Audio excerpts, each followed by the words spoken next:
Hi everyone, welcome to episode 12 of Vlogs की विधि. The topic of today's video is getting back on track. Disclaimer ये है कि ये मैं कुछ आपको बहुत सिखाने वाला या lessons देने वाला vlog नहीं है. This is just my experiences and my opinions that I would like to share. बस उससे ज़्यादा ही और कुछ नहीं. So I decided to cover this topic after being on track for 1 week straight. But ये बस एक जो बोलते हैं ना इन एक्शन वाला टाइम मैं बता रही हूँ आपको 1 वीक. बट उसकी जो पीछे की सारी चीज़ें होती है जब आपको रियलाइज़ होता है कि आप ऑफ ट्रैक चल रहे हो और फिर आप अपने हैबिट्स थोड़ी ठीक करते हो या फिर से ऑफ ट्रैक हो जाते हो, फिर से आने की कोशिश करते हो, तो वो सब करते करते 2-3 साल से वही सब चल रहा है. स्टार्ट करते हैं. So as I already mention कि ये 2-3 साल पहले से प्रोसेस चल रहा था.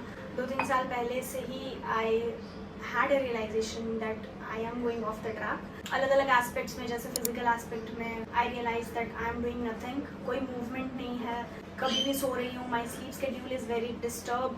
खा रही हूँ कुछ भी ऐसे, मतलब घर का खाना कम, बाहर का खाना ज़्यादा. लड़ रहे हैं ना, खाना कर रहे थे. हाँ, तो फिजिकल एस्पेक्ट में खाना मैं प्रॉपर नहीं खा रही हूँ, या तो बहुत खा रही हूँ, बाहर का खा रही हूँ, या तो मैं स्किप कर रही हूँ मील्स. ऐसी बहुत सी चीज़ें फिजिकल एस्पेक्ट में हो रही थी which obviously gets connected to our mental aspect. Spiritual aspect की बात करें तो वो थोड़ा ठीक चल रहा था. मतलब बाकी एस्पेक्ट्स के कंपैरेटिवली वो थोड़ा मेरा चल रहा था, इतने टाइम से ठीक ही चल रहा था. उसका एक बहुत बड़ा रीज़न म्यूज़िक भी रहा है, क्योंकि जिस टाइप के सॉन्ग्स, जिस टाइप का म्यूज़िक आई लाइक सुनना, जिस टाइप के चीज़ें मैं सुनना पसंद करती हूँ या अच्छी लगती है मुझे सुनने के लिए, और मोस्टली मैं वही चीज़ें सुनती हूँ. कवालियाँ हो गई या सूफ़ी म्यूज़िक किसी भी टाइप का हो गया. घर पे भजन सुनते हैं हम, शब्द सुनते हैं, तो वो सब उस चीज़ ने एक बहुत बड़ा रोल प्ले किया है मेरा स्पिरिचुअल एस्पेक्ट बेटर रखने का. डिविजन इक्वल नहीं आती बाल की, तो वो करना पड़ता है. ठीक लग रहा है ऐसे? ओके. हेयर स्टाइल्स के लिए सॉरी, क्योंकि गर्मी बहुत है और जो कंफर्टेबल लग रहा है वही करो, ठीक है. सो इस सब चीज़ों से जो मैंने चीज़ें सीखी हैं, सबसे पहली एंड मोस्ट इम्पॉर्टेंट चीज़ है that you need to have a sense of self awareness. कि आपको पता होना चाहिए कि हम ऑफ ट्रैक हो रहे हैं, या हम ऑफ ट्रैक हो गए हैं, या ये ट्रैक हमारा नहीं है जिस पर हम चल रहे हैं. खुद को पता ही होता है सबसे, मतलब ये बहुत ही बेसिक चीज़ है that if you are going off the track तो आपको पता है. यार बच्चों को चुप करा. ये आप किसी से नहीं पूछ सकते कि मेरे को कैसे पता चला है कि मैं ऑफ ट्रैक हूँ, या मेरे को समझ नहीं आ रही, या ये वो वगैरह. थोड़ा काम रह के अगर हम सोचें तो हमें पता है कि हम ऑफ द ट्रैक हैं, कि हम ठीक चल रहे हैं, कि हम नहीं चल रहे. ये ऑफ द ट्रैक होने के रीजंस बहुत अलग अलग हो सकते हैं.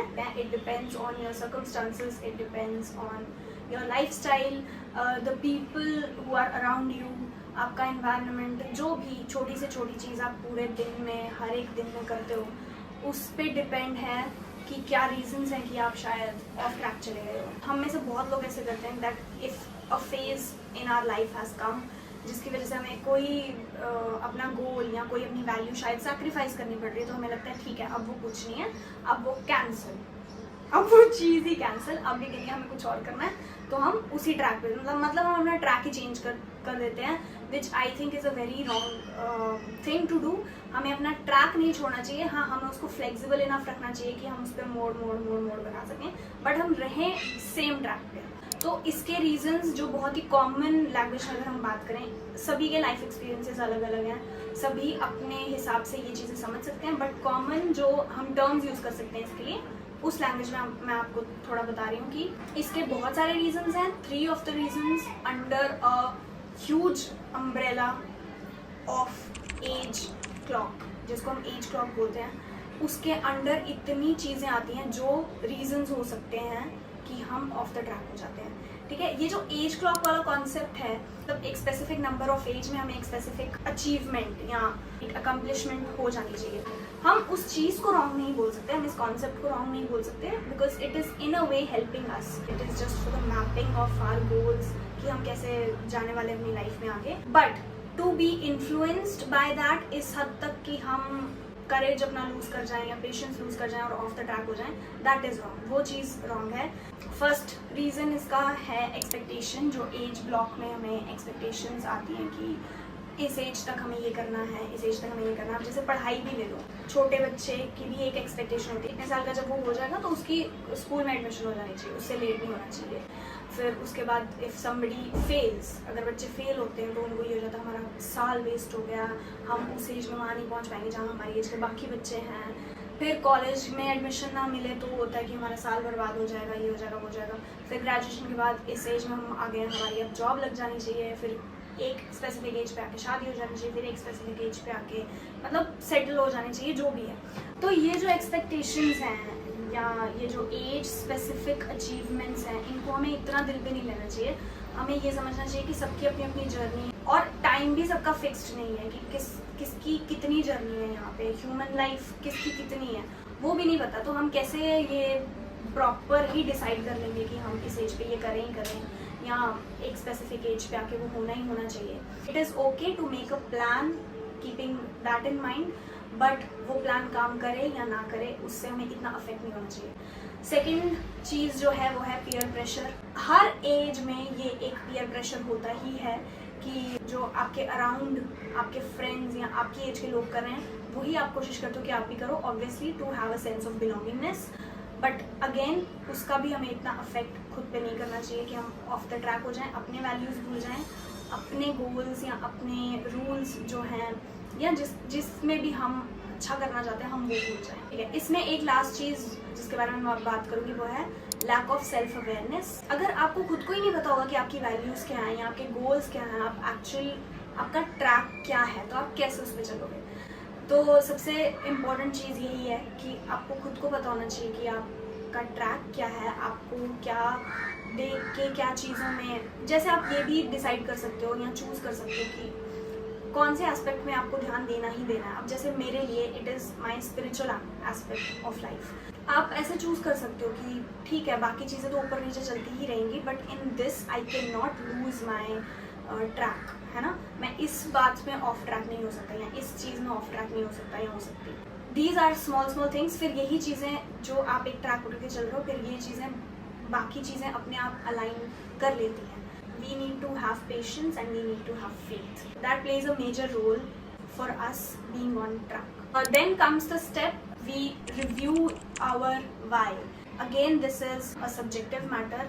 सबकी लाइफ एक्सपीरियंस के हिसाब से ये वो ऑब्वियसली जब आप ऑफ द ट्रैक चल के इतना अच्छा नहीं फील करोगे, you will know the reasons why you need to get back on the track. All you have to do is find the courage and have patience and have faith.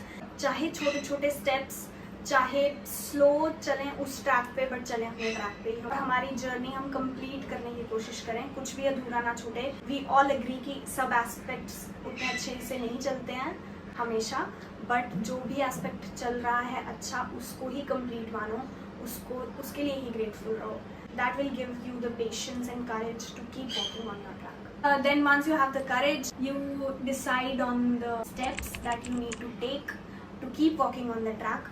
बहुत से steps होते हैं। हम जैसे छोटे level पे बात करें तो हम बहुत सी चीज़ें ट्राई करते हैं।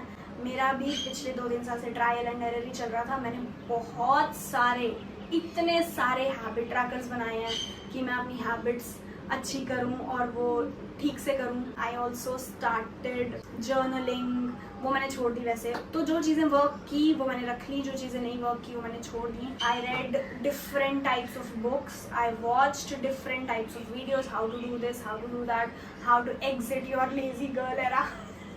अब मुझे हंसी आ रही है। बहुत टाइम तक ये ट्रायल एंड एरर ही चलता है, अभी भी चल रहा है ये, मतलब पूरे टाइम ट्रायल एंड एरर ही चलता रहेगा। But we have to make sure that whatever we are trying right now हम उसको अच्छे से करें, उसमें प्रेजेंट रह के करें। So this was the video. I hope आपको कुछ ना कुछ सीखने को मिला। अभी आप इस टाइम जहाँ पे भी ये वीडियो देख रहे हो, सुन रहे हो, जिन भी सर्कमस्टांसेस में जो कुछ भी आपकी लाइफ में चल रहा है, जस्ट क्लोज योर आइज और ये चीज़ प्रे करो कि हम सब अपनी लाइफ में अलाइनमेंट में रहें, अपने ट्रैक पे रहें और हमें करेज मिले कि हम अपनी वैल्यूज से हटे ना, अपने रूल्स से हटे ना। हमें सब कुछ पता है। If we work on the self awareness part, हमें सब चीज़ों के आंसर्स मिल जाएंगे। Just we need to know ourselves and work on ourselves. Yes, कितनी अच्छी स्पीच दी मैंने। मुझे खुद ही मोटिवेटेड फील हो रहा है, बाकी किसी को है ना वीडियो देख के, मुझे तो हो रहा है अभी बोल के ये सब। Thank you so much. ज्यादा सीरियस चीजें बोल दी ना मैंने, ज्यादा सीरियस जब बोलने लगो तो बंद कर देना चाहिए व्लॉग। मिलते हैं हम नेक्स्ट व्लॉग में। I hope you like this vlog क्योंकि I enjoyed making it. Okay, bye bye, take care.